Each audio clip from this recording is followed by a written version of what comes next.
ବର୍ତ୍ତମାନର କଣ୍ଟେଣ୍ଟ ସୁଗନ୍ଧ ବା ବାସ୍ନା ଭଗବାନ ତ ସମସ୍ତଙ୍କୁ ଦେଇଛନ୍ତି। ଜୀବଜଗତରେ ସମସ୍ତଙ୍କର କିଛି ନା କିଛି ବାସନା ରହିଛି। ଭଗବାନ ସମସ୍ତଙ୍କର ଏଇଟା ହେଲା ଭଗବାନଙ୍କର ଦାନ।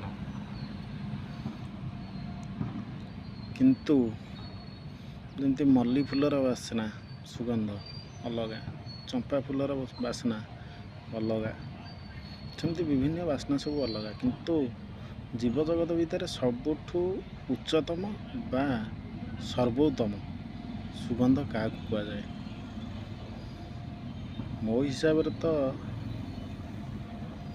ମାଟିର ସୁଗନ୍ଧ। ମାଟିଠୁ ସର୍ବୋତ୍ତମ ସୁଗନ୍ଧ ଆଉ କାହାର ନଥାଏ।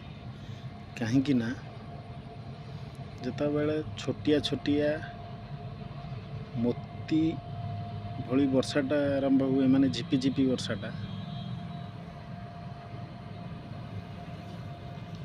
ପ୍ରଥମ ମାଟିକି ସ୍ପର୍ଶ କରେ, ସେ ବାସ୍ନା ବୋଧେ ହେଉଛି କେହି ଭୁଲିବେନି, ବିଶେଷ କରି ଗାଁର ପିଲାମାନେ।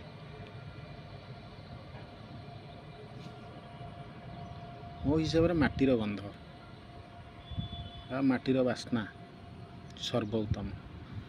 ଆପଣଙ୍କ ହିସାବରେ କାହାର କେଉଁ ବାସ୍ନାଟା ସର୍ବୋତ୍ତମ, ସେଟା କମେଣ୍ଟ କରି ଜଣାଇବେ।